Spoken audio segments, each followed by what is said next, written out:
From the city of brotherly love, this is Shark Bite Biz with David Strausser.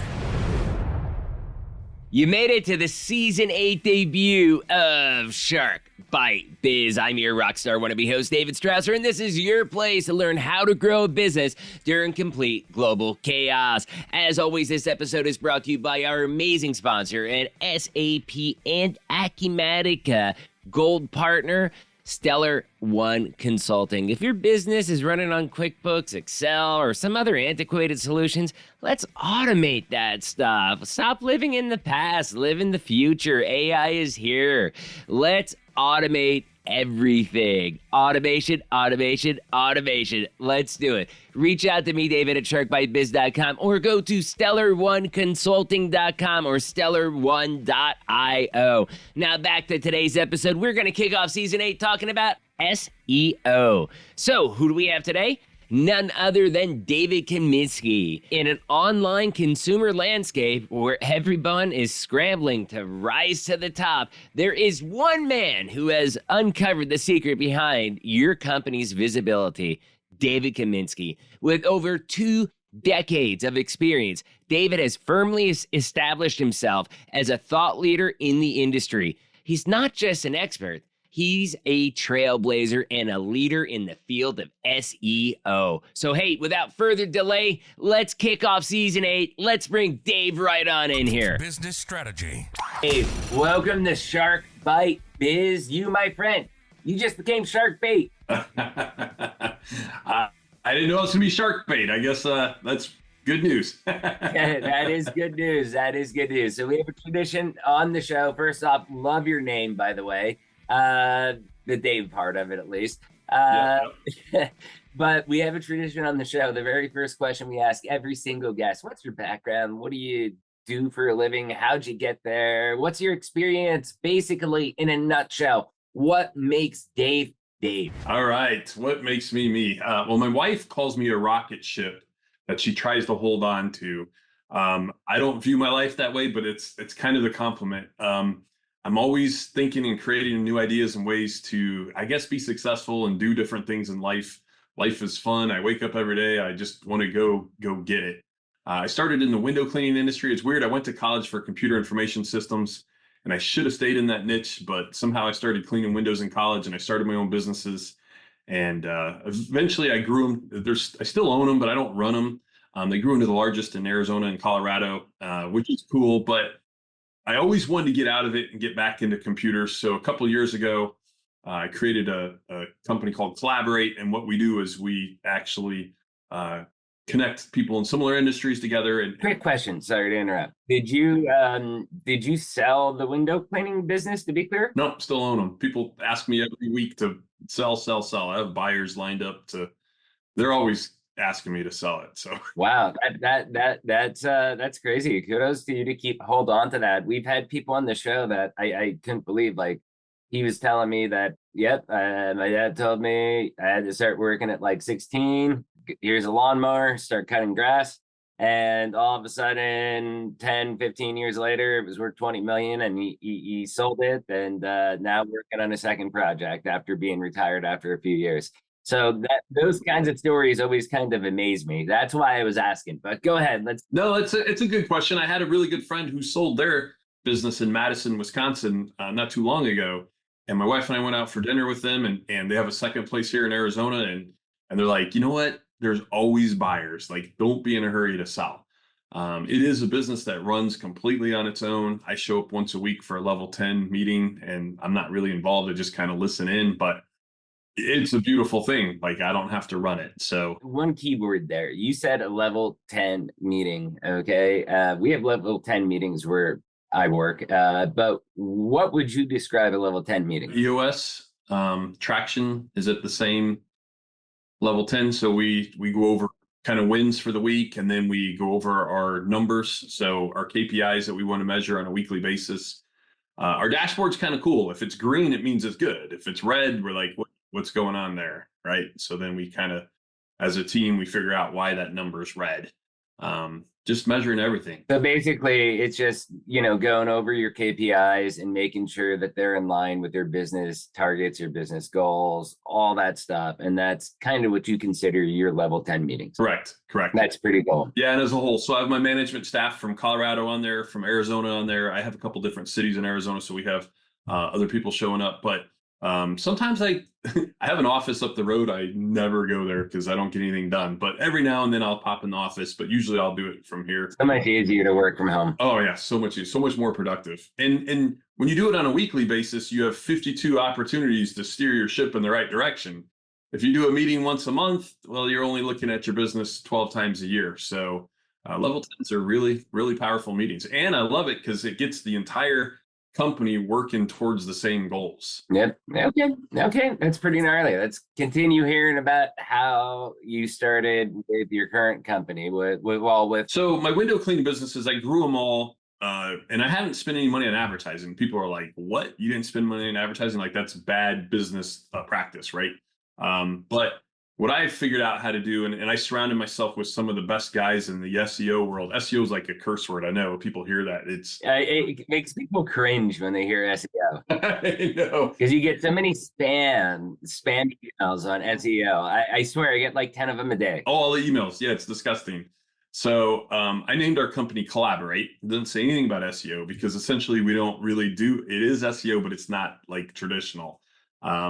Over the years, I everything I learned, I've applied to my businesses, and they just grew and grew and grew. And I figured out like, man, I could show up for any search term I want, like in whatever city I want and location, and then Google Maps. Like, man, this is cool. Like, our office gets well over 100 phone calls a day, and I hear other business owners are like, oh my God, like, really? How does that work? So I saw the need for, if I had my knowledge 10 years ago, it would have been great, right? So my new passion has turned into educating other business owners. Like, you don't have to always pay for Google ads and paid advertising. Like, yeah, you do get customers that way.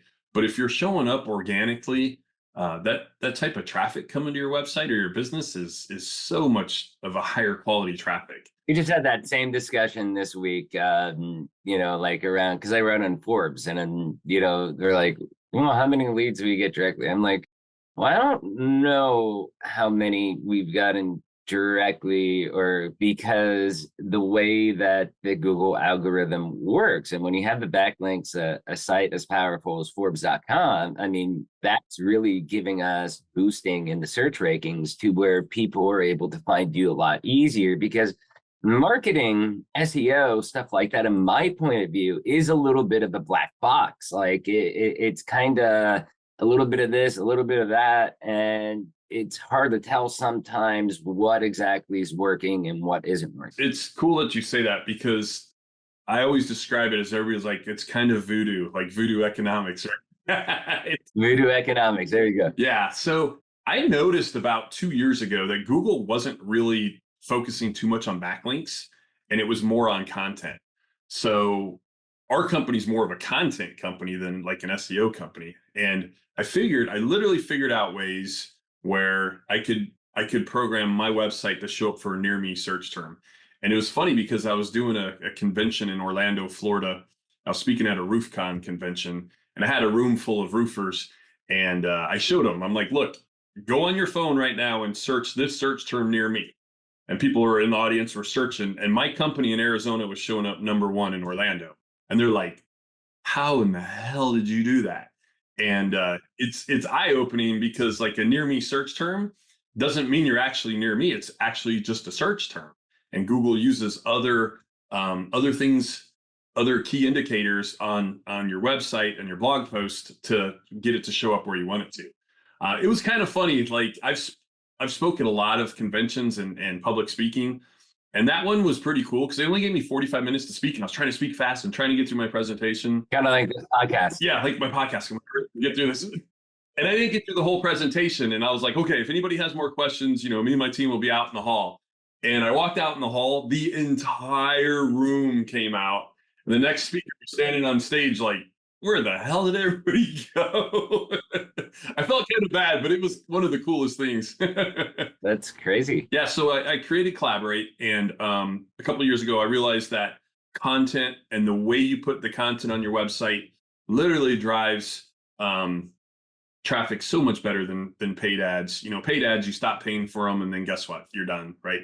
When you build your website the right way and you put the right content on it, it's like literally building a house or a fortress or a castle. Like that thing lasts forever. As long as you do it right, you just keep building. And then, like you said, it's like a black box or a hole. There's a tool called SEMrush.com, and I use it all the time. Like I tell people, I even have like a little video that I put out on Facebook. If you go to SEMrush.com and put in your own website, it'll tell you what search terms your website's showing up for. And you're like, oh, now let's say your business is Bob's Landscaping. And this SEMrush will show you the top 5 search terms come to your website is Bob's Landscaping, Landscaping by Bob, Bob Landscaping. Like it's all branded search. So if it's all branded search, you're missing out on landscaper near me, landscaping company, right? Like, so this tool SEMrush is like just opening your eyes. And a lot of it's, you talk about all the spam you get for SEO, like, let us do your website audit. Like, oh man, the website audit doesn't matter. What matters is what search terms you're showing up for or not. So when you start seeing the search terms, all you do is you write a blog. You literally write a blog post for every search term you want to show up for. And now your website's like this huge funnel capturing all these searches off the internet and bringing them to your business. Is that how you view that you get those specific search terms or keywords, you can call them, to get your website to show up for those terms? Is blog posting. Yeah. That sounds so old and so boring. Like, yeah, nobody likes to blog. Like, it works though, if you do it right. So in a blog post, there's tags within a blog post, and people don't realize this, like a hashtag. But when you put the tags in there, like let's use Bob again.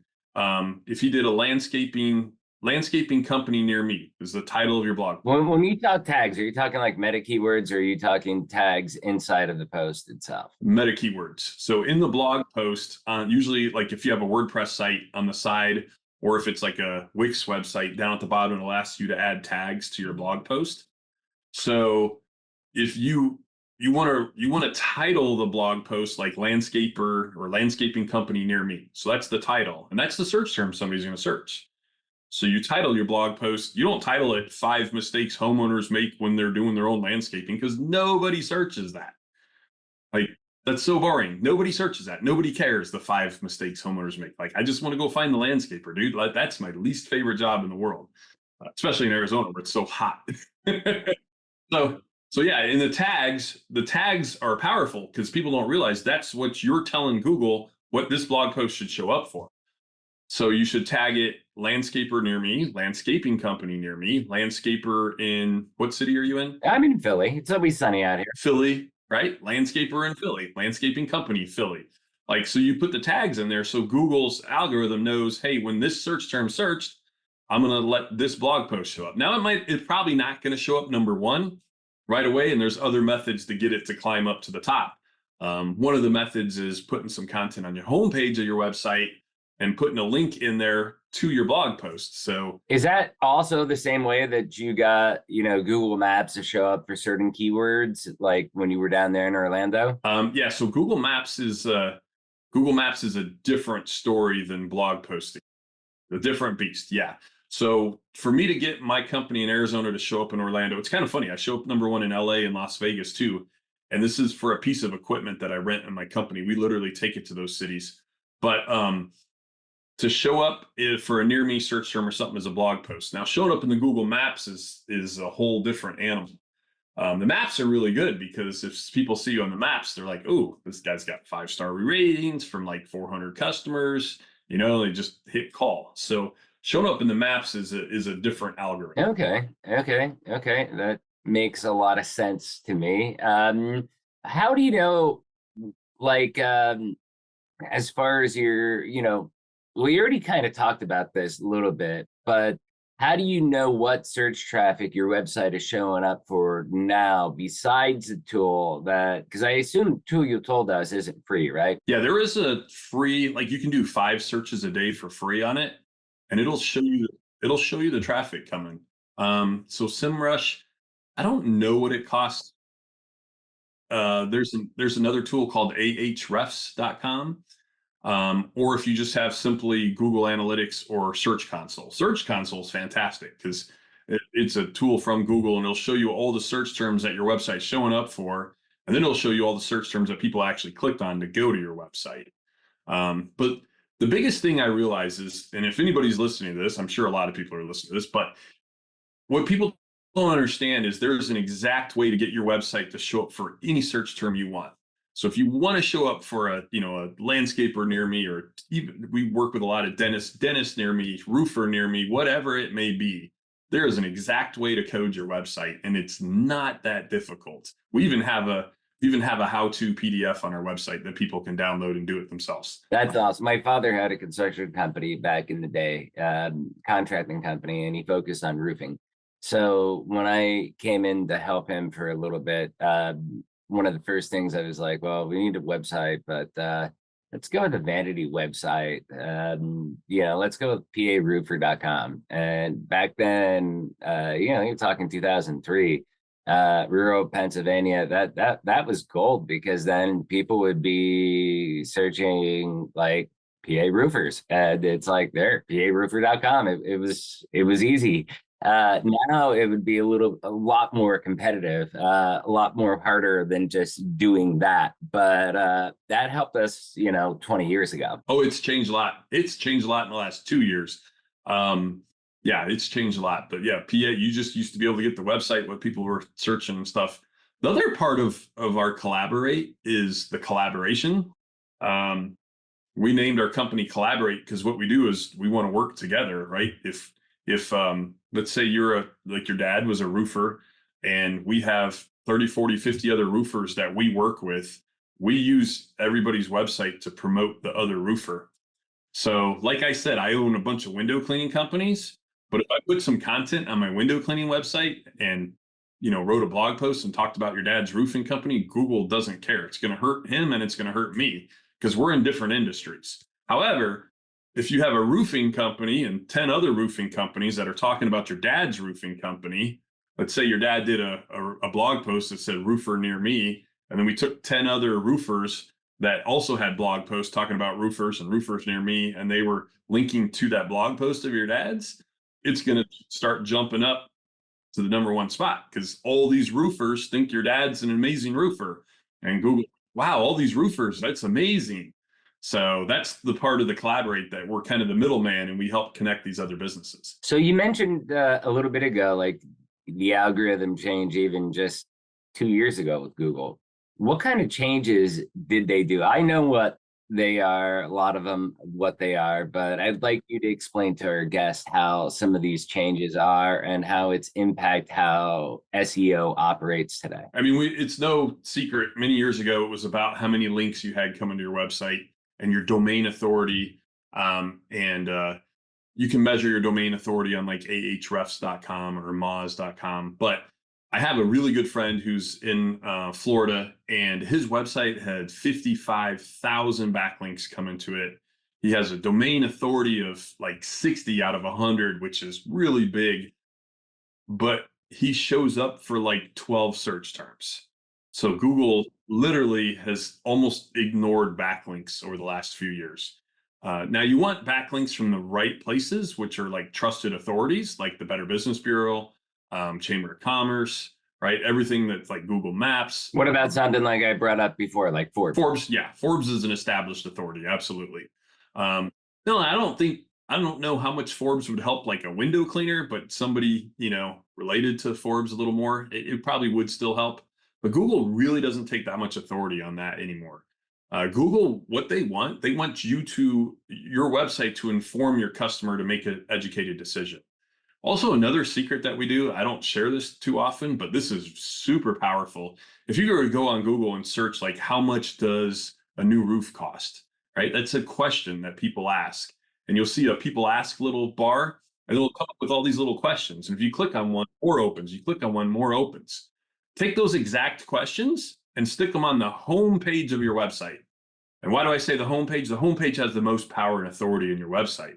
A lot of people put FAQs on their own page somewhere else deep in the website. But when you put the homepage FAQs on your website and you have that little information, you're going to start showing up in those people ask graphs on Google searches.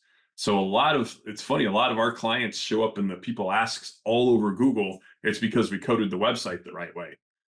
So Google wants more information. And let's say your dad's a roofer, right? And he's got 10 pages on his website, and, about me, contact us, residential, whatever.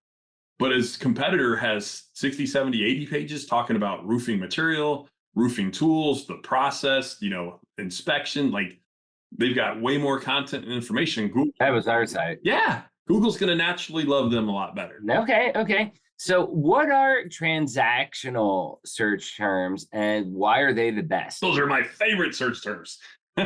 So transactional, what does that mean to you? What do you think that means? Somebody's ready to spend some money, right? So transactional is, a roofer near me or dentist near me. Like, somebody searching dentist near me, or let's say an emergency dentist near me. That's highly transactional. Oh my gosh, dude, my tooth is killing me, right? I need an emergency dentist near me. So those are transactional. That tool I said, semrush.com, it'll show you a transactional, commercial, and informational. Informational is how much does a new roof cost, right?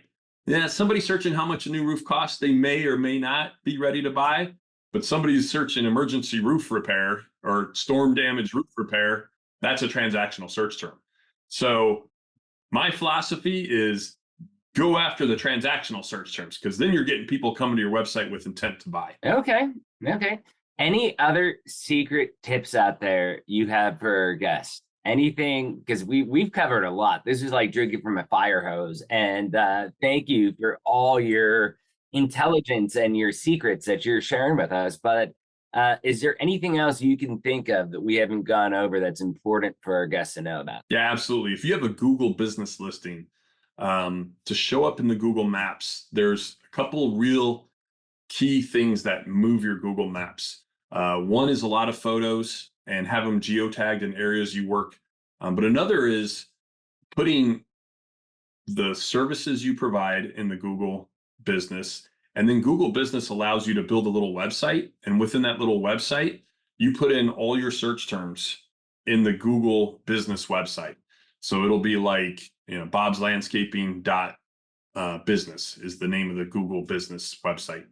So that's how you code your Google business website to show up for certain search terms. That's pretty gnarly. Thank you, Dave. This has been amazing. I've got to ask, how can people reach out to you? Tell us about your company a little bit more if you want, that website, how they can find you on LinkedIn or social media, wherever you want people to target you. Give us that info. Yeah, well, first of all, we have a lot of free information on our website. You can, learn how to do a blog post for free. You can learn how to show up for a search term for free. You can learn how to geotag images, because some of those near me searches, you want to geotag images. Right. All that's on our website. So it's CollAboratePros.com. If you just search on Google, CollAboratePros.com, that's our brand. So we should show up. LinkedIn, we're LinkedIn.com/CollAboratePros or business/CollAboratePros. And I think it's weird. On Facebook, we're Collaborate Pro. I don't know. They didn't give us the S at the end. I don't argue with Facebook. I just do what they say. So otherwise you get banned, perma-banned. Yeah. And we do like, everybody does free demos, but like legitimately my passion is to help other people. Like, I've done so many demos where I said, you're not at the stage of business to afford us. Like, here's steps you can do. I had a guy up in Ottawa, Canada. Like, I literally met with this guy once a month for free and told him what to do on his website. Now he's bringing in $2 million a year. He's like, this is amazing. So, well, he ought to be paying you now. Yeah, he's paying us now. Yeah. He goes, you're a genius, because now I don't have time to do this myself. He's like, oh man, you helped me for free for months. But he's like, now I got the money to pay you. So yeah, that's awesome. That's good. That's a good story right there. Dave, thank you so much for coming on, sharing all your knowledge. And I just love how you help businesses grow. Thank you again, my friend. Thanks, David. It was wonderful. Yeah. Everybody have a good day. Enjoy the weather out there in Arizona. Sure will. Wintertime is great. Definitely. Wow, that was an incredible chat with Dave, right? First, you all know the routine. If you found this interview helpful, if it gave you those warm and fuzzies, do me a favor, hit that like button, smash that subscribe button. But if you really want to help us out, because you know Shark Bite Biz is the greatest kept secret in the world of small business, share us out to your friends, your family, colleagues, wherever you dwell on the interwebs. I would love nothing more than Dave Kaminski and Shark Bite Biz out there trending. Now, I've got to say, awesome stuff, Dave. Thank you for coming on, sharing your expertise, and showing companies, no matter how small they are, how they can rise to the top and fight against the giant, big, major corporations out there in their field. Please check out his CollAborate Pros business. The website link is going to be down below as always. Question of the day, SEO. How important is it to you? Leave a comment down below if you're watching on YouTube. Do you want to be in the show? Interviews at sharkbitebiz.com. Also, if you're watching on YouTube, $3 a month, you can become a baby shark. Support the show. Well, every dollar in is every dollar out we put in production. I don't need to make money on the show. I just want to get as many eyeballs as possible watching it. And again, thank you to our amazing sponsors and SAP Acumatica Gold Partner, Stellar1Consulting.com, Stellar1.io, or just reach out to me, David at SharkBiteBiz. And basically, let's break through those barriers preventing growth. Let's get you. We have 30-day implementations for your accounting software. It is insane the stuff that we're able to do and automate for your business. Anyways, you all know this by now, but I'll say it once again for the 8th season. 8 seasons. Can you believe that? I'm David Strausser. This is Shark Bite Biz. We'll see you next episode. Ciao. You've just experienced Shark Bite Biz with Dave Strausser. Make sure to like, comment, and subscribe to the show to help us spread the word about personal, professional, and business growth. Want to be on the show? Send an email to interviews@sharkbitebiz.com. Special shout out to our sponsor, an SAP and Acumatica Gold Partner Stellar One. Get off QuickBooks. Automate businesses' processes and have your business reach the stars. Stellar1Consulting.com or reach out to the show. Till next episode.